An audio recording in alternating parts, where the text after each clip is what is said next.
అంటే ఒక land titling act అని ఒకటి తీసుకొచ్చాడు.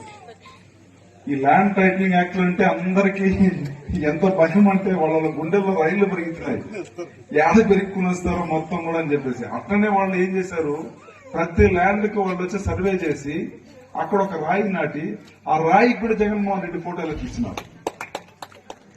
అంటే ఏమన్నా చచ్చిపోయిన వాళ్ళు ఒక రాయి వేసి దానికి ఫోటో పెడతారు. కరెంటు లాస్ట్ టైం ఉండే ముఖ్యమంత్రి అప్పుడు కరెంట్ గా ఉన్నాడు 2019-24లో ప్రతి కూసానికి ప్రతి రాయికి ఆయన ఫోటో గుద్దుకున్నాడు. అంటే మనం ఏమనుకోవాలి, సంతాపకరం ఏమన్నా తెలియజేస్తే నాకు అర్థం కాదు. ఇలాంటి గలీజ్ గా ప్రజల సొమ్ముని, ట్యాక్స్ కట్టే సొమ్ముని ఇంత వర్స్ట్ గా వాళ్ళు హ్యాండిల్ చేశారు.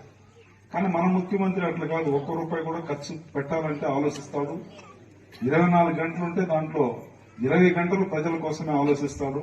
ఎలా పెట్టుబడిని తీసుకురావాలి, ఎలా మన ప్రభుత్వాన్ని మంచిగా నడపాలి, సంక్షేమం అదేవిధంగా అభివృద్ధి ఎలా రెండు కళ్ళలాగా ఎలా ముందుకు తీసుకోవాలి, ఇలా ఆయన ఎక్స్పీరియన్స్ లో బ్రహ్మాండంగా పరిపాలిస్తున్నారు. మీ అందరికీ తెలుసు, మన కంటి ముందుగానే హైదరాబాద్ చూసాం. హైదరాబాద్ ఒక పీరియడ్ లో ఆ బంజారా హిల్స్ అవన్నీ జూబ్లీ హిల్స్ చూసాం, మొత్తం రాళ్లు రొప్పలుండే ఒక 20 సంవత్సరాల ముందుగా. ఇప్పుడు వెళ్ళండి హైదరాబాద్ కి, నిజంగా మీరు వేరే ఏదో దేశంలో ఉన్నారా, సింగపూర్ లో ఉన్నారా, లేదంటే కాలిఫోర్నియా ఉన్నారా అనే టైప్ లో అనిపిస్తుంది. ఇదన్నీ చేసింది ఎవరు?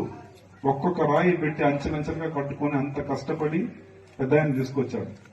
అదేవిధంగా ఇప్పుడు డివైడ్ అయిన తర్వాత మన ఆంధ్ర రాష్ట్రాన్ని కూడా డెవలప్ చేయడానికి అమరావతిలో మంచిగా ప్రాపర్ గా పర్ఫెక్ట్ రాజధాని నిర్మించడానికి అన్ని విధాల సెంట్రల్ గవర్నమెంట్ తో మాట్లాడి అన్ని కూడా చేసుకుని ముందుకెళ్తున్నారు.